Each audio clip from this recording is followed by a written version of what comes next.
Very good morning dear students. હવે આજે આપણે ટોપિક નંબર 7.1.7 તેનો પાર્ટ સી 7.1.7 જે છે તે રાસાયણિક પ્રતિક્રિયાત્મકતા સમૂહ 15 વિશે આપેલી છે. તો 7.1.7માં આપણે ઓક્સિડેશન અવસ્થાવાળા ટોપિક કવર કર્યો, પછી સમૂહ 15ના હાઇડ્રાઇડવાળા ટોપિક કવર કર્યો. હવે આપણે ત્રીજા ટોપિકમાં સમૂહ 15ના તત્વોની ઓક્સિજન સાથેની પ્રતિક્રિયાત્મકતા વિશે લર્ન કરવા જઈ રહેલા છે. પહેલો પોઈન્ટ કે સમૂહ 15ના જે બધા તત્વો છે તે સામાન્ય રીતે, શબ્દ શું યાદ રાખવાનો, સામાન્ય રીતે બે પ્રકારના ઓક્સાઇડ રચવાની ખાસ વૃત્તિ ધરાવે.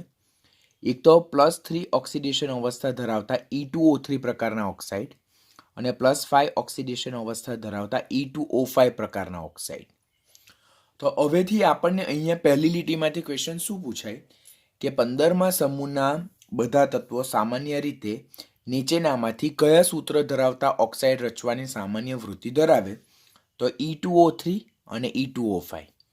બીજો ક્વેશ્ચન શું પૂછાય કે 15મા સમૂહના બધા તત્વોનો જે સામાન્ય રીતે જે ઓક્સાઇડ જોવા મળે તેમાં ઓક્સિડેશન આંક સામાન્ય રીતે ખાલી જગ્યા જોવા મળે, તો તે +3 અને +5. ત્રીજો ક્વેશ્ચન કે નીચેનામાંથી આપેલ કયું તત્વ સામાન્ય રીતે +3 અને +5 ઓક્સિડેશન અવસ્થા ધરાવતા E2O3 અને E2O5 ઓક્સિડેશન અવસ્થા પ્રકારના ઓક્સાઇડ રચી શકે છે? તો તે સમૂહ 15નું તત્વ હોઈ શકે. એમ એક જ લાઈનના બેઝ પરથી આપણને આવા જુદા જુદા કોન્ટ્રાવર્શિયલ ક્વેશ્ચન પૂછાઈ શકે. તો 15મા સમૂહના બધા તત્વો સામાન્ય રીતે +3 ઓક્સિડેશન અવસ્થા ધરાવતા અને +5 ઓક્સિડેશન અવસ્થા ધરાવતા E2O3 અને E2O5 અણુસૂત્ર ધરાવતા બે પ્રકારના ઓક્સાઇડ સંયોજનો રચવાની વૃત્તિ ધરાવે છે. સમૂહનું પ્રથમ તત્વ જે છે નાઇટ્રોજન, જેની વાત કરવામાં આવે તો તે ઓક્સિજન સાથે પી મલ્ટિપલ બોન્ડ બનાવવાની પ્રબળ વૃત્તિ ધરાવે. શા માટે સમૂહનું પ્રથમ તત્વ નાઇટ્રોજન એ ઓક્સિજન સાથે પી બંધ બનાવવાની પ્રબળ વૃત્તિ ધરાવે? તેનું વેલિડ રીઝન જે છે, તો નાઇટ્રોજન એ સમૂહ 15નું બીજા આવર્તમાં આવેલું તત્વ છે અને ઓક્સિજન એ સમૂહ 16નું બીજા આવર્તમાં આવેલું તત્વ છે. આમ નાઇટ્રોજન અને ઓક્સિજન બંને એક જ આવર્તમાં આવેલા નેબર ગ્રુપ જે છે એટલે આજુબાજુના સમૂહના તત્વો છે. બંને બીજા આવર્તમાં આવેલા તત્વો છે અને બંને જ તેમની બાહ્યતમ કક્ષામાં સમાન કદવાળી ટૂંપી કક્ષકો ધરાવે છે. હવે બંનેની ટૂંપી કક્ષકોનું કદ સમાન હોવાથી તેમનું ઇફેક્ટિવ ઓવરલેપિંગ થાય, અસરકારક સંમિશ્રણ થાય અને પી બંધનું નિર્માણ થઈ શકે છે. માટે સમૂહનું પ્રથમ તત્વ નાઇટ્રોજન એ ઓક્સિજન સાથે પી મલ્ટિપલ બોન્ડ બનાવવાની પ્રબળ વૃત્તિ ધરાવે છે. તો ક્વેશ્ચન પૂછાય આપણને કે જે સમૂહ 15 છે તેમાં કયું તત્વ ઓક્સિજન સાથે પી બંધ રચવાની પ્રબળ વૃત્તિ ધરાવે? તો તે છે નાઇટ્રોજન. શા માટે? તો નાઇટ્રોજન અને ઓક્સિજન બંને બીજા આવર્તના તત્વો છે. નેબરિંગ સમૂહના તત્વો, નાઇટ્રોજન સમૂહ 15નું, ઓક્સિજન સમૂહ 16નું, એટલે બંને આજુબાજુના સમૂહના તત્વો, બીજા આવર્તના તત્વો, બંને બાહ્યતમ કક્ષામાં સમાન કદવાળી, સમાન ઉર્જાવાળી ટૂંપી કક્ષકો ધરાવે. અને જ્યારે ટૂંપી કક્ષકો કદમાં સમાન હોય, બરાબર, તેમના આકાર સરખા હોય, તો તેમના વચ્ચે ઇફેક્ટિવ ઓવરલેપિંગ થઈ શકે છે. પરિણામે તેમના વચ્ચે જે ઇફેક્ટિવ પી બોન્ડનું નિર્માણ થઈ શકે છે. અને સમૂહનું પ્રથમ તત્વ નાઇટ્રોજન એ આવા પી બંધનું નિર્માણ કરતું હોવાને કારણે ઓક્સિજન સાથે તે જુદી જુદી ઓક્સિડેશન અવસ્થા ધરાવતા સંયોજનો ધરાવે. પહેલું જ નાઇટ્રોજન તત્વ જે છે સમૂહનું એકમાત્ર તત્વ જે જુદી જુદી ઓક્સિડેશન અવસ્થા ધરાવતા ઓક્સાઇડ રચી શકે. કઈ? +1, +2, +3, +4 અને +5 ઓક્સિડેશન અવસ્થા ધરાવતા ઓક્સાઇડ રચી શકે છે. આપણે જોયેલું કે નાઇટ્રોજન જે છે તો તે તો સમૂહનું પ્રથમ તત્વ છે, એની પાસે તો ડી કક્ષકનો અભાવ છે. એ તો મોટે ભાગે પોતાનો સંવર્ગાંક જે છે તો તે 4 સુધી વધારી શકે, એટલે એ મોટે ભાગે +5 ઓક્સિડેશન અવસ્થા દર્શાવતા સંયોજનો રચી શકતું નથી. પરંતુ પી બંધના નિર્માણને કારણે તે +5 ઓક્સિડેશન અવસ્થા ધરાવતા અમુક સંયોજનો રચી શકે છે, જેમ કે HNO3, N2O5. તો તે એનું વેલિડ રીઝન છે. તો પહેલા ક્વેશ્ચન પૂછાય કે નાઇટ્રોજન કઈ કઈ ઓક્સિડેશન અવસ્થા ધરાવતા સંયોજનો રચે? તો +1, +2, +3, +4 અને +5 ઓક્સિડેશન અવસ્થા ધરાવતા ઓક્સાઇડ રચે. ઓક્સાઇડ. નાઇટ્રોજનના ઓક્સાઇડમાં નાઇટ્રોજનનો ઓક્સિડેશન આંક +1 થી +5 છે. બરાબર. ત્યાર પછી સેકન્ડ પોઈન્ટ, ફોસ્ફરસ, આર્સેનિક અને એન્ટીમની જે સમૂહના અનુક્રમે બીજા ક્રમાંકનું, ત્રીજા ક્રમાંકનું અને ચોથા ક્રમાંકનું તત્વ છે, તો તેઓ +3 અને +5 ઓક્સિડેશન અવસ્થા ધરાવતા ઓક્સાઇડ છે, જેમાં એક્સેપ્શનલી અપવાદ રીતે ફોસ્ફરસ +4 ઓક્સિડેશન અવસ્થા ધરાવતા ઓક્સાઇડ પણ રચી શકે. એટલે આ બધું એટલું સરળ છે યાદ રાખવાનું, પરંતુ ટેક્સ્ટબુકમાં તો બહુ નાનો ટોપિક આપેલો છે. તો નાઇટ્રોજન +1 થી +5 ઓક્સિડેશન અવસ્થા ધરાવતા ઓક્સાઇડ છે. ફોસ્ફરસ, આર્સેનિક, એન્ટીમની એ નાઇટ્રોજન પછીના 3 તત્વો ક્રમશઃના તે +3 અને +5 ઓક્સિડેશન અવસ્થા ધરાવતા, જેમાં ફોસ્ફરસ એક્સેપ્શનલી +4 ઓક્સિડેશન અવસ્થા ધરાવતું ઓક્સાઇડ પણ રચે. જ્યારે સમૂહનું છેલ્લું તત્વ બિસ્મથ જે +3 ઓક્સિડેશન અવસ્થા ધરાવતા ઓક્સાઇડ જ રચે. કેમ +3 ઓક્સિડેશન અવસ્થા ધરાવતા ઓક્સાઇડ જ રચે? તો હવે તો તમારા માઇન્ડમાં ક્લિયર થઈ ગયું હશે કે જેમ સમૂહમાં ઉપરથી નીચે તરફ જઈએ તેમ નિષ્ક્રિય યુગ્મ અસર વધારે ને વધારે પ્રભાવી થતી જાય, જેને ઇનટ પેર ઇફેક્ટ થાય. ઇનટ પેર ઇફેક્ટને કારણે સમૂહનું છેલ્લું તત્વ જે છે તેના NS કક્ષાના ઇલેક્ટ્રોન તે કેન્દ્ર તરફ ખૂબ જ પ્રબળ રીતે આકર્ષાયેલા હોય, પરિણામે એ બંધ બનાવવામાં ભાગ ન લે, માટે એના ખાલી NP કક્ષકના ઇલેક્ટ્રોન બંધ બનાવવામાં ભાગ લઈ શકે. માટે બિસ્મથની સ્થાયી ઓક્સિડેશન અવસ્થા કઈ છે? +3. માટે સમૂહનું બિસ્મથ એકમાત્ર એવું તત્વ જે છે કે જે +3 ઓક્સિડેશન અવસ્થા ધરાવતા E2O3 પ્રકારના ઓક્સાઇડ જ રચે, +5 ઓક્સિડેશન અવસ્થા ધરાવતા ઓક્સાઇડ રચી શકતું નથી. તો અહીંયાથી ક્વેશ્ચન પૂછાશે કે સમૂહ 15નું કયું તત્વ એકમાત્ર જે +5 ઓક્સિડેશન અવસ્થા ધરાવતા ઓક્સાઇડ રચતું નથી? તો તે છે કયું? તો બિસ્મથ કઈ ઓક્સિડેશન અવસ્થા ધરાવતા ઓક્સાઇડ રચી શકે? +3. એનું વેલિડ રીઝન શું છે કે બિસ્મથની સ્થાયી ઓક્સિડેશન અવસ્થા કઈ છે? +3. શાને લીધે? નિષ્ક્રિય યુગ્મ અસરને લીધે, જેને કારણે તે +5 ઓક્સિડેશન અવસ્થા ધરાવતા ઓક્સાઇડ રચી શકતું નથી. તો પહેલાં તો આ જે બધા MCQના ઇમ્પોર્ટન્ટ ક્વેશ્ચન છે. નાઇટ્રોજન +1 થી +5 ઓક્સિડેશન અવસ્થા ધરાવતા ઓક્સાઇડ રચે. ફોસ્ફરસ, આર્સેનિક, એન્ટીમની +3 +5 વાળા સામાન્ય રીતે. જ્યારે બિસ્મથ એકમાત્ર તત્વ કે જે સમૂહનું છેલ્લું તત્વ જેની સ્થાયી ઓક્સિડેશન અવસ્થા +3 છે, માટે એકમાત્ર +3 ઓક્સિડેશન અવસ્થા ધરાવતા E2O3 પ્રકારના ઓક્સાઇડ રચી શકે છે. તો જો ધીસ ઇઝ ઇમ્પોર્ટન્ટ ટેબલ, ખાસ યાદ રાખવાનું કે પહેલી કોલમમાં તત્વની ઓક્સિડેશન અવસ્થા આપેલી છે જે +1 થી +5 સુધીની છે, અને આ જે રો છે તેમાં સમૂહ 15ના જુદા જુદા તત્વો આપેલા છે. જો સમૂહનું પ્રથમ તત્વ નાઇટ્રોજન એ ઓક્સિજન સાથે પીપાઈ બંધ બનવાની ક્ષમતા ધરાવી શકે છે, કારણ કે નાઇટ્રોજન અને ઓક્સિજન પાસે સમાન ઉર્જાવાળી 2p કક્ષકો છે. બંને સમાન આવર્તના તત્વો છે, માટે તેમની p કક્ષકો વચ્ચે ઇફેક્ટિવ ઓવરલેપિંગ થઈ શકે. માટે સમૂહનું એક તત્વ નાઇટ્રોજન ઓક્સિજન સાથે જુદી જુદી ઓક્સિડેશન અવસ્થા ધરાવતા ઓક્સાઇડ રચી શકે.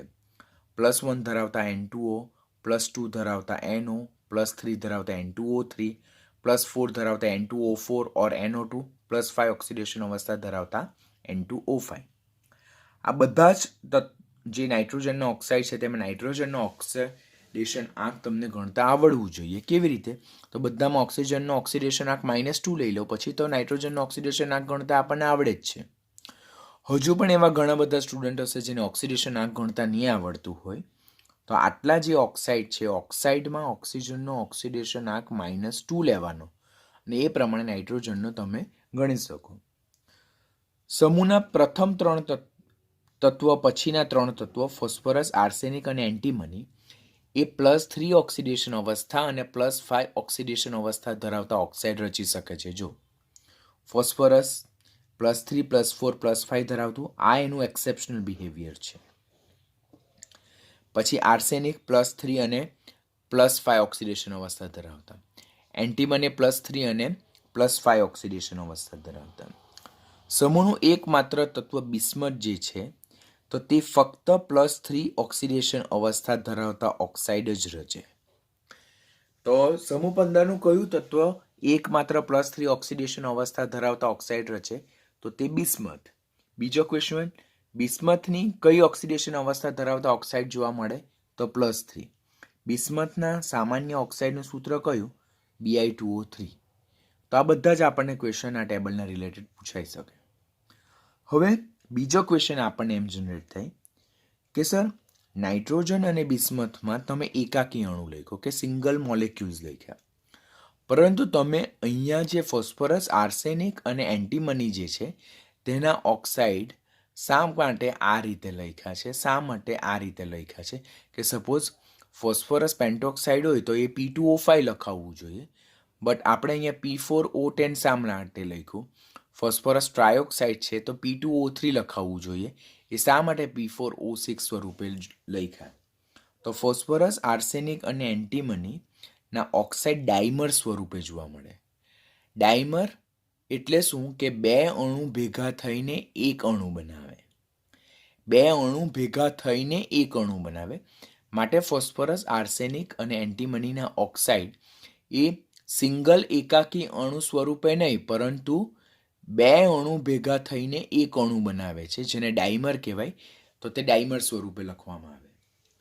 તો ફોસ્ફરસ, આર્સેનિક અને એન્ટીમનીના ઓક્સાઇડ એ દ્વિઆણવીય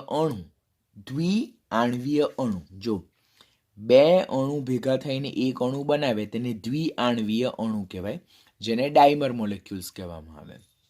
તો એ આપણે પોઈન્ટ રાખવાનું. જ્યારે નાઇટ્રોજન અને બિસ્મથના ઓક્સાઇડ જે છે તો સિંગલ એકાકી અણુ સ્વરૂપે જોવા મળે છે, એ લોકો ડાઈમર સ્વરૂપે જોવા મળતા નથી.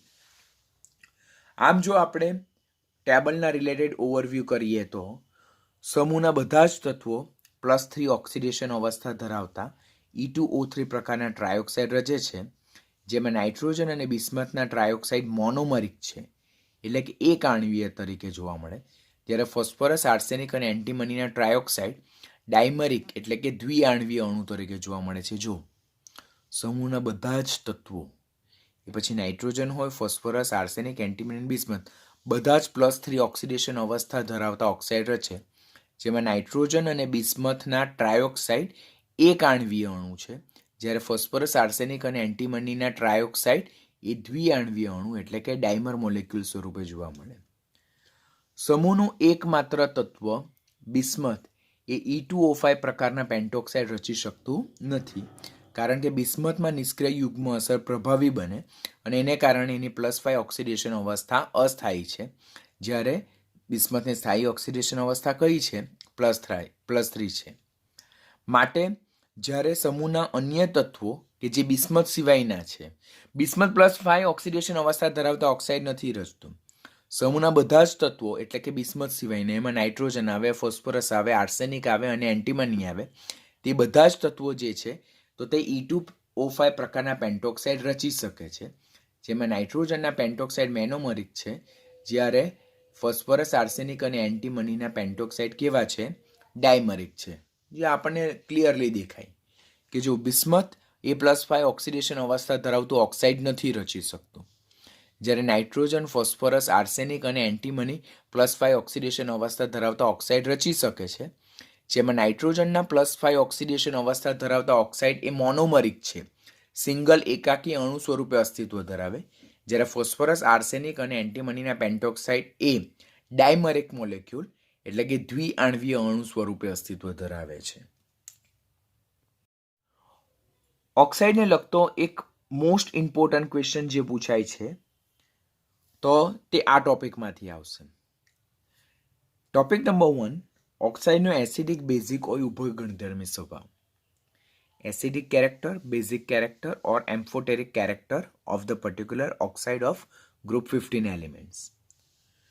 તો સમૂહ 15નું કયા તત્વના ઓક્સાઇડ મોસ્ટલી એસિડિક હોય, કોના બેઝિક હોય, કયા ઉભય ગુણધર્મી હોય, ઓર ઓક્સાઇડ આપેલો હોય તો કયું ઓક્સાઇડ ઉભય ગુણધર્મી છે, બેઝિક છે ઓર એસિડિક છે, કયું મોસ્ટલી એસિડિક છે, કયું વધારે એસિડિક, કઈ ઓક્સિડેશન અવસ્થામાં કેટલું એસિડિક કેટલું બેઝિક, તે બધા ક્વેશ્ચન આપણને આ ટોપિકમાંથી જાણવા મળશે. તો પહેલા ઓક્સાઇડનો એસિડિક બેઝિક ઓર ઉભય ગુણધર્મી સ્વભાવ. નાઇટ્રોજનથી બિસ્મથ તરફ જઈએ એટલે સમૂહમાં ઉપરથી નીચે તરફ જઈએ તે મધ્યસ્થ પરમાણુનું કદ કેવું થતું જાય? વધતું જાય. જેમ મધ્યસ્થ પરમાણુનું કદ વધતું જાય તેમ તેની વિદ્યુત ઋણતા ઘટતી જાય, કારણ કે આપણને ખબર છે કે વિદ્યુત ઋણતા અને પરમાણુય કદ સાથે વ્યસ્ત પ્રમાણનો સંબંધ છે. જેમ મધ્યસ્થ પરમાણુની વિદ્યુત ઋણતા ઘટતી જાય તેમ તેમ જે પરમાણુ જે છે તેનો ધાત્વીય સ્વભાવ વધતો જાય, બીકોઝ ધાત્વીય સ્વભાવ એ પરમાણુય કદના સમપ્રમાણમાં છે. અને જેમ ધાત્વીય સ્વભાવ વધતો જાય તેમ ઓક્સાઇડનો બેઝિક સ્વભાવ વધતો જાય અને એસિડિક સ્વભાવ ક્રમશઃ ઘટતો જાય છે, જે ઓલરેડી આપણે 11th ચેપ્ટર નંબર 3 મેટલર્જીમાં ઓક્સાઇડનો એસિડિક, બેઝિક અને તટસ્થ સ્વભાવ વિશે મેં તમને બહુ ડિટેલમાં એક ટોપિક કરાવેલો છે કે સમૂહમાં ઉપરથી નીચે તરફ જતા ઓક્સાઇડના એસિડિક સ્વભાવમાં શું ફેરફાર થાય, બેઝિક સ્વભાવમાં શું ફેરફાર થાય, આવર્તમાં ડાબીથી જમણી બાજુ તરફ જતા ઓક્સાઇડના એસિડિક બેઝિક સ્વભાવમાં શું ફેરફાર થાય. તો ત્યારે તમારે આ ટોપિક જ્યારે કરો તો ત્યારે તમારે સ્ટાન્ડર્ડ 11નો ચેપ્ટર નંબર 3 મેટલર્જીનું મેં તમને એક રેફરન્સ મટીરિયલ પણ આપેલું છે ઓક્સાઇડના રિલેટેડ. તો તેમાં આપણે એ ટોપિક વિશે ઓલરેડી લર્ન કરેલું છે. ફરીથી તમને રિકોલ કરાવી દઉં એ જ ટોપિકમાં. તો જેમ પી વિભાગમાં 15મા સમૂહમાં નાઇટ્રોજનથી બિસ્મથ તરફ જઈએ, ઉપરથી નીચે તરફ જઈએ તેમ પરમાણુય કદ વધતું જાય. પરમાણુય કદ વધે તેમ વિદ્યુત ઋણતા ઘટે, કારણ કે વિદ્યુત ઋણતા એ પરમાણુય કદના વ્યસ્ત પ્રમાણમાં છે. વિદ્યુત ઋણતા ઘટતી જાય તેમ ધાત્વીય સ્વભાવ વધે, કારણ કે ધાત્વીય સ્વભાવ એ પરમાણુય કદના સમપ્રમાણમાં છે. અને જેમ ધાત્વીય સ્વભાવ વધતો જાય જે તે પરમાણુનો, તેમ તે પરમાણુના ઓક્સાઇડનો એસિડિક સ્વભાવ ઘટતો જાય અને બેઝિક સ્વભાવ ક્રમશઃ શું થતો જાય? વધતો જાય છે. માટે સમૂહના પ્રથમ બે તત્વો નાઇટ્રોજન અને ફોસ્ફરસ છે કે જે નોન મેટલ છે, અધાતુ છે, તેના ઓક્સાઇડ કેવા સ્વભાવના છે? એસિડિક સ્વભાવના છે. આ ટોપિકના બધા જ પોઈન્ટ મોસ્ટ ઇમ્પોર્ટન્ટ છે, ખાસ યાદ રાખજો. હું બધી જ જગ્યાએ ઇમ્પોર્ટન્ટ છે એવું નથી બોલવાનો. ટોપિકના હેડિંગમાં already I have written that it's the most important topic. તો સમૂહના પ્રથમ બે તત્વો નાઇટ્રોજન અને ફોસ્ફરસ જે નોન મેટલ છે, અધાતુ છે, તો તેના ઓક્સાઇડ એસિડિક છે. એના પછીના બે તત્વો જે આર્સેનિક અને એન્ટીમની છે કે જે અર્ધધાતુ છે, તેના ઓક્સાઇડ ઉભય ગુણધર્મી છે. જ્યારે સમૂહનું છેલ્લું તત્વ બિસ્મથ પછી પણ આવે, બરાબર, પણ આપણે એ રેડિયો સક્રિય તત્વ છે, તો એ રેડિયો સક્રિય તત્વની આપણે અહીંયા વાત નથી કરતા. તો સમૂહનું છેલ્લું તત્વ બિસ્મથ જે ધાતુ તત્વ છે તેના ઓક્સાઇડ કેવા સ્વભાવના છે? બેઝિક સ્વભાવના છે. પહેલા બે અધાતુ છે તો તેના ઓક્સાઇડ એસિડિક. પછીના બે એટલે ત્રીજા ચોથા ક્રમાંકના તો તે અર્ધધાતુ છે તો તેના ઓક્સાઇડ ઉભય ગુણધર્મી. અને છેલ્લું તત્વ ધાતુ છે તો તેના ઓક્સાઇડ કેવા સ્વભાવના છે? બેઝિક સ્વભાવના છે. Very most important thing. Second, કે જ્યારે એક જ સમૂહના જુદા જુદાના તત્વોના ઓક્સાઇડ માટે એસિડિકતાનો ક્રમ જો આપણે વિચારવો હોય સમાન ઓક્સિડેશન અવસ્થામાં, કે જેમ કે આપણે અત્યારે જ લર્ન કર્યું કે સમૂહ 15ના બધા જ તત્વો +3 ઓક્સિડેશન અવસ્થા ધરાવતા ઓક્સાઇડ રચે. નાઇટ્રોજનથી બિસ્મથ સુધીને બધા જ તત્વો E2O3 પ્રકારના ટ્રાયોક્સાઇડ રચી શકે છે. તો તેમાં +3 ઓક્સિડેશન અવસ્થા ધરાવતા N2O3 અને P4O6 એ અધાતુના ઓક્સાઇડ એસિડિક છે. પછી આર્સેનિક અને એન્ટીમનીના ટ્રાયોક્સાઇડ જે છે, અર્ધધાતુના ટ્રાયોક્સાઇડ, તે ઉભય ગુણધર્મી છે. જ્યારે બિસ્મથ જે ધાતુ તત્વ છે તેના ટ્રાયોક્સાઇડ સ્વભાવે કેવા છે? બેઝિક છે. સિક્વન્સ કમ્પલસરી યાદ રાખજો કે નાઇટ્રોજન, ફોસ્ફરસ, આર્સેનિક, એન્ટીમની અને બિસ્મથના ટ્રાયોક્સાઇડને તેમની એસિડિકતા ઓર બેઝિકતાના ચડતા ઉતરતા ક્રમમાં અરેન્જ કરવાના. નાઇટ્રોજન અને ફોસ્ફરસ અધાતુ તત્વો તેમના ટ્રાયોક્સાઇડ સ્વભાવે એસિડિક, આર્સેનિક અને એન્ટીમની ઉભય ગુણધર્મી છે, પર આ અર્ધધાતુ છે માટે તેમના ઓક્સાઇડ સ્વભાવે ઉભય ગુણધર્મી. બિસ્મથ ધાતુ તત્વ છે તો એના ટ્રાયોક્સાઇડ સ્વભાવે બેઝિક છે. આમ નાઇટ્રોજનથી બિસ્મથ તરફ જઈએ તેમ જેમ ધાતુ પરમાણુનું કદ વધતું જાય, વિદ્યુત ઋણતા ઘટતી જાય, ધાત્વીય સ્વભાવ વધતો જાય, તેમ સમાન ઓક્સિડેશન અવસ્થા ધરાવતા, જો આ બધાનો જ ઓક્સિડેશન આંક +3 છે, બધા જ તત્વોમાં જે સમૂહ 15ના તત્વો છે તેમનો ઓક્સિડેશન આંક કેટલો છે? +3 છે. તો સમાન ઓક્સિડેશન અવસ્થા ધરાવતા સમૂહ 15ના તત્વોમાં એસિડિક સ્વભાવ ક્રમશઃ કેવો થતો જાય છે? ઘટતો જાય છે. અને બેઝિક સ્વભાવ ક્રમશઃ કેવો થતો જાય છે? વધતો જાય. આ બે એસિડિક, આ બે ઉભય ગુણધર્મી અને આ એક માત્ર બેઝિક સ્વભાવનું. એવી જ રીતે +5 ઓક્સિડેશન અવસ્થામાં પણ સેમ એવું જ જોવા મળે. એસિડિક બિહેવિયરનો ક્રમ, ઉતરતો ક્રમ. એ નાઇટ્રોજનના પેન્ટોક્સાઇડ સૌથી વધારે એસિડિક, જ્યારે બિસ્મથના પેન્ટોક્સાઇડ તો જોવા મળતા જ નથી, માટે એના પેન્ટોક્સાઇડ મેન્શન કરતા નથી. તો નાઇટ્રોજનના પેન્ટોક્સાઇડથી લઈને એન્ટીમનીના પેન્ટોક્સાઇડ સુધી એસિડિકતા જે છે ઓક્સાઇડની તે ક્રમશઃ કેવી થતી જાય છે? ઘટતી જાય છે. કેમ ઘટતી જાય? તો ઉપરથી નીચે તરફ જતાં મધ્યસ્થ પરમાણુનું કદ વધતું જાય, વિદ્યુત ઋણતા ઘટતી જાય, મધ્યસ્થ પરમાણુનો ધાત્વીય સ્વભાવ વધતો જાય. તો ધાત્વીય સ્વભાવ વધતો જાય તેમ તેમના ઓક્સાઇડની બેઝિકતા વધતી જાય અને એસિડિકતા ક્રમશઃ ઘટતી જાય. માટે નાઇટ્રોજનના પેન્ટોક્સાઇડ મોસ્ટલી એસિડિક. આ બધા જ પેન્ટોક્સાઇડ છે. હવે આપણને 4 ઓપ્શનમાં આ પેન્ટોક્સાઇડ આપશે અને નીચેનામાંથી સમૂહ 15ના કયા તત્વનું પેન્ટોક્સાઇડ સૌથી વધારે એસિડિક છે એવો ક્વેશ્ચન પૂછે તો નાઇટ્રોજનના પેન્ટોક્સાઇડ. સૌથી ઓછું એસિડિક છે તો એન્ટીમનીના પેન્ટોક્સાઇડ. તેમને એસિડિકતાના ઉતરતા ક્રમમાં ગોઠવો તો નાઇટ્રોજનના પેન્ટોક્સાઇડને પહેલો ક્રમ આપવાનો અને તેમને એસિડિકતાના ચડતા ક્રમમાં ગોઠવાનો તો એન્ટીમનીના પેન્ટોક્સાઇડને પહેલો ક્રમ આપવાનો. ઇન્ક્રીઝિંગ ડિક્રીઝિંગ ઓર્ડર, ચડતો ક્રમ ઉતરતો ક્રમમાં કન્ફ્યુઝ થવાનું નથી. જ્યારે આપણને ચડતો ક્રમ પૂછવામાં આવે ત્યારે પહેલું તત્વના આપણે એસિડિકતા સૌથી ઓછી લેવાની અને જ્યારે આપણને એસિડિકતાનો ઉતરતો ક્રમ પૂછાય તો પહેલાં ઓક્સાઇડની એસિડિકતા સૌથી વધારે હોય તેવું લેવાનું. તો ડોન્ટ ગેટ કન્ફ્યુઝ. આમ સમૂહ 15ના સમાન ઓક્સિડેશન અવસ્થા ધરાવતા જુદા જુદા તત્વોના ઓક્સાઇડમાં જેમ ઉપરથી નીચે તરફ જઈએ તેમ એસિડિકતા ક્રમશઃ કેવી થતી જાય છે? ઘટતી જાય છે. Very most important sequence. કોના ઓક્સાઇડ કયા પ્રકારના છે, કઈ ઓક્સિડેશન અવસ્થામાં, ખાસ યાદ રાખવાના. આમ જો ઉપરનો જ કન્સેપ્ટને આપણે ઓવરવ્યૂ કરીએ તો ઓક્સાઇડની એસિડિકતા જે મધ્યસ્થ પરમાણુની વિદ્યુત ઋણતાના કેવા પ્રમાણમાં છે? સમપ્રમાણમાં. જો મધ્યસ્થ પરમાણુની વિદ્યુત ઋણતા વધારે હશે એટલે એનો ધાતુ સ્વભાવ ઓછો અને અધાતુ સ્વભાવ વધારે હોય તો તેના ઓક્સાઇડની એસિડિકતા કેવી હશે? વધારે હશે. કહેવા માંગુ છું શું ખબર પડે તમને? સમૂહનું પ્રથમ તત્વ જે હોય, જેમ કે નાઇટ્રોજન અહીંયા જોયું, તો એનું નાનું કદ, વિદ્યુત ઋણતા વધારે, તો એનો ધાતુ સ્વભાવ ઓછો, એ અધાતુ સ્વભાવ વધારે ધરાવે તો તેની એસિડિકતા કેવી હોય? વધારે હશે. તો આ આપણે ડાયરેક્ટ રિલેશન પણ યાદ રાખીએ તો આ પ્રકારના ક્વેશ્ચનને સોલ્વ કરવામાં આપણને ખાસ મદદરૂપ થઈ શકે. પછી સમાન પરમાણુ જો જોઈએ તો તેની જુદી જુદી ઓક્સિડેશન અવસ્થા માટે ઉપરના આપણે જે જોયું તો જુદા જુદા તત્વો હતા પણ ઓક્સિડેશન અવસ્થા સમાન હતી. હવે પરમાણુ સમાન હશે પરંતુ ઓક્સિડેશન અવસ્થા જુદી જુદી હશે તો તેવા કિસ્સામાં ઓક્સાઇડની એસિડિકતા જે છે તો તે મધ્યસ્થ પરમાણુના ઓક્સિડેશન આંકના સમપ્રમાણમાં છે. ધેટ મીન્સ નીચી ઓક્સિડેશન અવસ્થા ધરાવતા ઓક્સાઇડ કરતાં ઊંચી ઓક્સિડેશન અવસ્થા ધરાવતા ઓક્સાઇડની એસિડિકતા વધારે જોવા મળશે. જેમ કે આપણે જોયું સમૂહનું પ્રથમ તત્વ નાઇટ્રોજન એ ઓક્સિજન સાથે પીપાઈ બંધનું નિર્માણ કરી શકે માટે નાઇટ્રોજન એકમાત્ર સમૂહનું તત્વ જે ઓક્સિજન સાથે +1 થી +5 જુદી જુદી ઓક્સિડેશન અવસ્થા ધરાવતા ઓક્સાઇડ રચે છે.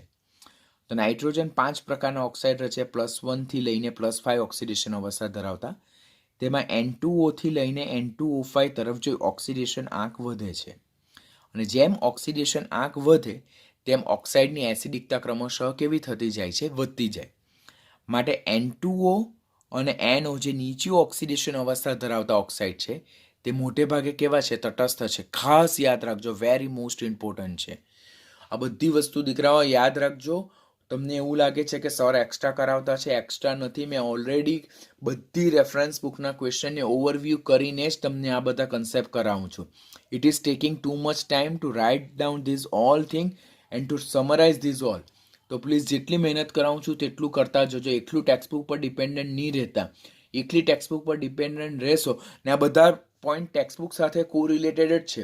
કોઈને કોઈ એક્સરસાઇઝમાં, કોઈને કોઈ MCQમાં તમને ક્લચ કરી નાખશે એ લોકો. અને પી વિભાગ એક એવું ચેપ્ટર છે કે તેમાં જો તમારો કન્સેપ્ટ એક વખત નજર પરથી નહીં ફરેલો હશે તો તમને એક્ઝામમાં નહીં જ આવડશે. તો પ્લીઝ બી વેરી કેરફુલ. તો જ્યારે સમાન પરમાણુ હોય ને જુદી જુદી ઓક્સિડેશન અવસ્થા હોય તો જેમ મધ્યસ્થ પરમાણુનો ઓક્સિડેશન આંક વધતો જાય તેમ ઓક્સાઇડની એસિડિકતા ક્રમશઃ વધતી જાય, જે ખાસ અધાતુ માટે લાગુ પાડી શકાય. કે જેમ કે નાઇટ્રોજનના જ +1 થી +5 ઓક્સિડેશન આંક તરફ જઈએ તો જો ઓક્સિડેશન આંક ક્રમશઃ વધતા જાય તેમ તેમ તેમની એસિડિકતા ક્રમશઃ કેવી થતી જાય છે, વધતી જાય. નાઇટ્રોજનના પેન્ટોક્સાઇડ પ્રબળ એસિડિક છે બિકોઝ એની ઓક્સિડેશન અવસ્થા સૌથી વધારે છે. જ્યારે નાઇટ્રોજનના +1 અને +2 ઓક્સિડેશન અવસ્થા ધરાવતા ઓક્સાઇડ કેવા જોવા મળે, purely they are neutral in nature, એટલે એ લોકો તટસ્થ સ્વભાવના જોવા મળે. જ્યારે N2O3 અને N2O4 એ કેવા છે, નિર્બળ બેઝિક સ્વભાવના છે. તો આ પોઈન્ટ આપણે ખાસ યાદ રાખવાનો રહેશે કે અધાતુ તત્વો માટે જેમ ઓક્સિડેશન આંક વધતો જાય તેમ તેમ ઓક્સાઇડની એસિડિકતા ક્રમશઃ વધતા જાય. નીચી ઓક્સિડેશન આંક ધરાવતા ઓક્સાઇડની એસિડિકતા કરતાં ઊંચી ઓક્સિડેશન આંક ધરાવતા ઓક્સાઇડની એસિડિકતા વધારે પ્રબળ જોવા મળે છે. સેમ થિંગ આપણે ફોસ્ફરસના ઓક્સાઇડ માટે પણ લાગુ પાડી શકીએ કે ફોસ્ફરસના ટ્રાયોક્સાઇડ, ફોસ્ફરસના ટેટ્રોક્સાઇડ અને ફોસ્ફરસના પેન્ટોક્સાઇડ. તો જેમ ફોસ્ફરસ પણ અધાતુ તત્વ છે તેમાં +3 થી +5 તરફ જઈએ તેમ ઓક્સાઇડની એસિડિકતા ક્રમશઃ કેવી થતી જાય છે, વધતી જાય છે. આમ તત્વની ઊંચી ઓક્સિડેશન અવસ્થા ધરાવતા ઓક્સાઇડ તે જ તત્વની નીચી ઓક્સિડેશન અવસ્થા ધરાવતા ઓક્સાઇડ કરતાં કેવા હોય છે, વધુ એસિડિક હોય છે. મેં જે એડવાન્સના એક બુક રિફર કરી હતી તો તેમાં આ જે સ્ટેટમેન્ટ છે તેના લગતા એસર્શન અને રિઝનિંગને લગતા ક્વેશ્ચન પૂછાયેલા હતા. તેમાં એ લોકો નાઇટ્રોજનના ટ્રાયોક્સાઇડ કરતાં એના પેન્ટોક્સાઇડની એસિડિકતા વધારે જોવા મળે છે એવું સ્ટેટમેન્ટ આપેલું હતું.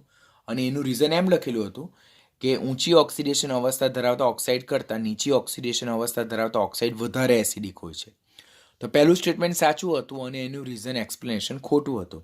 સાચું રીઝન શું આવે કે જ્યારે આપણે અધાતુના બેઝમાં બોલીએ, બરાબર, તો ઊંચી ઓક્સિડેશન અવસ્થા ધરાવતા ઓક્સાઇડ કરતાં સમાન તત્વની નીચી ઓક્સિડેશન અવસ્થા ધરાવતા ઓક્સાઇડ ઓછા એસિડિક હોય और ऊंची ऑक्सीडेशन अवस्था धरावता ऑक्साइड એ નીચી ઓક્સિડેશન અવસ્થા ધરાવતા ઓક્સાઇડ કરતાં વધુ એસિડિક હોય છે. જે આપણને ઉપરના સિક્વન્સ પરથી ખબર પડે. જો ફોસ્ફરસના પેન્ટોક્સાઇડ +5 ઓક્સિડેશન અવસ્થા અને ફોસ્ફરસના ટ્રાયોક્સાઇડ +3 ઓક્સિડેશન અવસ્થા, આ નીચી ઓક્સિડેશન અવસ્થા, આ ઊંચી ઓક્સિડેશન અવસ્થા, તો આ વધારે એસિડિક હશે, આ ઓછા એસિડિક હશે. આમ +3 થી +5 તરફ જાય તેમ ફોસ્ફરસના ઓક્સાઇડમાં એસિડિકતા ક્રમશઃ કેવી જોવા મળે, વધતી જોવા મળે છે. આ આપણે સમાન ઓક્સિડેશન અવસ્થા એટલે કે એક જ તત્વની જુદી જુદી ઓક્સિડેશન અવસ્થામાં એસિડિકતાનો ક્રમ સાથે સાથે સમાન ઓક્સિડેશન અવસ્થા હોય પરંતુ જુદા જુદા તત્વોના ઓક્સાઇડની વાત કરીએ તો તેની એસિડિકતાનો ક્રમ વિશે લર્ન કર્યું. સેકન્ડ ટોપિક આપણે જે લર્ન કરવાના તે ઓક્સાઇડની થર્મલ સ્ટેબિલિટી, જેને ઉષ્મીય સ્થાયીતા કહેવામાં આવે. થર્મલ સ્ટેબિલિટી, ઉષ્મીય સ્થાયીતા કોના માટે? ઓક્સાઇડ માટે. સમાન સમૂહના તત્વો હોય કે જેઓ સમાન ઓક્સિડેશન અવસ્થા ધરાવતા હોય. એટલે આપણે જોયું કે વાત કરીએ તો આપણે નાઇટ્રોજન, ફોસ્ફરસ, આર્સેનિક, એન્ટીમની અને બિસ્મથ તે 15મા સમૂહના તત્વો છે. એટલે એક જ સમૂહના બધા તત્વો છે. બધાની ઓક્સિડેશન અવસ્થા પણ કેવી છે? સમાન. કઈ ઓક્સિડેશન અવસ્થા બધા તત્વો ધરાવે? That is +3.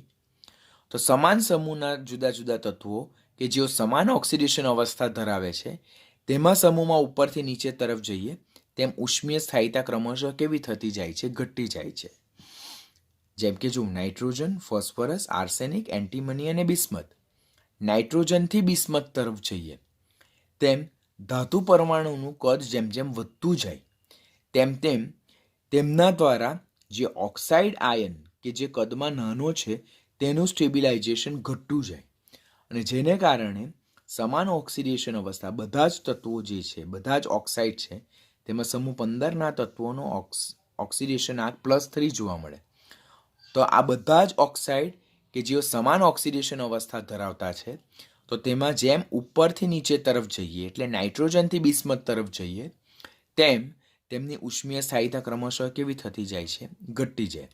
એટલે નાઇટ્રોજનના trioxide they are most thermally stable, તેમની ઉષ્મીય સ્થાયીતા સૌથી વધારે છે. જ્યારે સમૂહનું છેલ્લું તત્વ બિસ્મથના ઓક્સાઇડની ઉષ્મીય સ્થાયીતા સૌથી ઓછી છે. It is least stable. શા માટે આ મોસ્ટ સ્ટેબલ? નાઇટ્રોજન, નાના કદનો નાઇટ્રોજન પરમાણુ એ ઓક્સાઇડ આયનનું સ્ટેબિલાઇઝેશન સરળતાથી કરી શકે. ઓક્સાઇડ આયનનું કદ પણ નાનું છે. એની સાપેક્ષમાં બિસ્મથ આયન જે છે તેનું કદ મોટું છે. આપણને ખબર ને કે ઉપરથી નીચે તરફ જતા પરમાણુય ત્રિજ્યા પણ વધે અને આયનીય ત્રિજ્યા પણ વધે. તો નાઇટ્રોજનનો +3 આયન એ O- ઓક્સાઇડ આયનનું સ્ટેબિલાઇઝેશન સરળતાથી કરી શકે, બિકોઝ આ બંને નાના કદના છે. એની સાપેક્ષમાં બિસ્મથનો +3 આયન જે છે તો તે નાના કદના ઓક્સાઇડ આયનનું સ્ટેબિલાઇઝેશન સરળતાથી કરી શકતો નથી. માટે it is less stable, it is more stable. આની ઉષ્મીય સ્થાયિતા વધારે, આની ઉષ્મીય સ્થાયિતા કેવી? ઓછી. વધુમાં જોઈએ આપણે તો આ જે ઓક્સાઇડ છે તેમની થર્મલ સ્ટેબિલિટી, ઉષ્મીય સ્થાયિતા તે ઓક્સિડેશન આંકના પણ કેવા પ્રમાણમાં છે? વ્યસ્ત પ્રમાણમાં છે, સમાન આંકના. કે સમાન તત્વો માટે ઊંચી ઓક્સિડેશન અવસ્થા ધરાવતા ઓક્સાઇડ કરતાં નીચી ઓક્સિડેશન આંક ધરાવતા ઓક્સાઇડ વધારે સ્ટેબલ. એસિડિકતા અને ઉષ્મીય સ્થાયિતાને ક્લબ ન કરતા. નીચી ઓક્સિડેશન અવસ્થા ધરાવતા ઓક્સાઇડની એસિડિકતા કરતાં ઊંચી ઓક્સિડેશન અવસ્થા ધરાવતા ઓક્સાઇડની એસિડિકતા વધારે હોય, પરંતુ ઊંચી ઓક્સિડેશન અવસ્થા ધરાવતા ઓક્સાઇડ કરતાં નીચી ઓક્સિડેશન અવસ્થા ધરાવતા ઓક્સાઇડ કેવા હોય છે? વધુ સ્થાયી. એટલે નાઇટ્રોજનના આપણી પાસે ટ્રાયોક્સાઇડ પણ છે અને પેન્ટોક્સાઇડ પણ છે. ટ્રાયોક્સાઇડમાં નાઇટ્રોજનનો ઓક્સિડેશન આંક +3 જોવા મળે, પેન્ટોક્સાઇડમાં +5 જોવા મળે. આ નીચી ઓક્સિડેશન અવસ્થા, આ ઊંચી ઓક્સિડેશન અવસ્થા. સ્ટેબિલિટી જોઈએ તો નીચી ઓક્સિડેશન અવસ્થા ધરાવતા ઓક્સાઇડની સ્ટેબિલિટી એ ઊંચી ઓક્સિડેશન અવસ્થા ધરાવતા ઓક્સાઇડ કરતાં વધારે છે. પણ જો એસિડિકતા જોઈએ તો +3 કરતાં +5 ધરાવતા ઓક્સાઇડની એસિડિકતા વધારે. તો તમે અહીંયા કન્ફ્યુઝ થઈ જાવ છો એક્ઝામમાં કે +3 અને +5માં એસિડિકતા કોની વધારે હતી? +3ની કે +5ની? તો એસિડિકતા +5ની વધારે, +3ની ઓછી.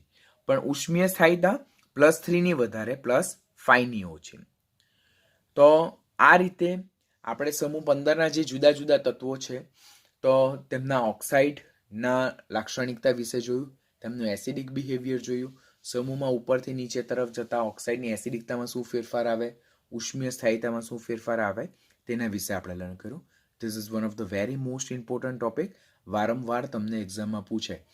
જનરલી ઇનઓર્ગેનિકના ચેપ્ટરમાં તો એ લોકો ખાસલી આપણને આવા જે ટ્રેન્ડ જે હોય, ઇન્ક્રીઝિંગ ડિક્રીઝિંગ ઓર્ડર, કોનું વધારે કોનું ઓછું, ચડતા ક્રમમાં ઉતરતા ક્રમમાં, એના બેઝ પર એ લોકો ખાસ ક્વેશ્ચન પૂછે છે. તો પ્લીઝ ઇનઓર્ગેનિકના ચેપ્ટરમાં મેં ઓલરેડી તમને લાસ્ટ લેક્ચરમાં પણ કીધેલ છે, એવરીડેનું કન્ટેન્ટ એવરીડે પ્રિપેર કરજો. એક વખત લેક્ચર જોવાઈ ગયા બાદ એ ચેપ્ટરનું એ જે કન્ટેન્ટ છે તેને મોઢે લખવાનો પ્રયત્ન કરો. રાત્રે સૂતી વખતે બધા કન્ટેન્ટને મેમરાઇઝ કરવાનો પ્રયત્ન કરો. આટલું કરશો તો જ ઇનઓર્ગેનિક યાદ રહેશે, અધરવાઇઝ ચેપ્ટર પતતા જશે અને તમારું કન્ટેન્ટ એમનું એમ પ્યોરલી બ્લેન્ક રહી જશે. તો હું જે પ્રમાણે કહું છું તે પ્રમાણે મારી ઇન્સ્ટ્રક્શનને ફોલો કરતા જાઓ જો તમારે પી બ્લોકને સરળતાથી યાદ રાખવું હોય તો. ઓર એલ્સ આખું ચેપ્ટર કમ્પ્લીટ થઈ. આ તો હજુ આપણે એક સમૂહ સ્ટાર્ટ કરેલો છે. આના પછી 16મા સમૂહમાં પણ આટલા જ બધા ટ્રેન્ડ આવશે, 17માં એના કરતાં વધારે આવશે, 18માં ઓછા આવે. પણ જ્યારે બધા સમૂહ ભેગા થશે ને તો ત્યારે things will be very worst two remember. એના કરતાં બેટર અત્યારથી એક નાના સમૂહના દરરોજના નાના લેક્ચર કમ્પ્લીટ કરતા જાઓ. તો પાછળથી જ્યારે આખા બધા સમૂહ ચાલી જશે ને આખું ચેપ્ટર પતી જાય તો ત્યારે આપણને બધું કન્ટેન્ટ જ્યારે ક્લબ થઈ જાય એકબીજા સાથે તો ત્યારે આપણે યાદ રાખવામાં તકલીફ ન થાય. Please listen my thing whatever I am telling. જો નહીં ફોલો કરશો તો ડેફિનેટલી પ્રોબ્લેમમાં મુકાઈ જશો. સો પ્લીઝ કેરફુલી રીડિંગ કરજો. P block important chapter. May be આ ચેપ્ટરમાંથી 2 માર્કનો content, 2 mark that means 2 question પણ નીટમાં પૂછાઈ શકે, because it is one of the important lesson as well as the lengthy lesson.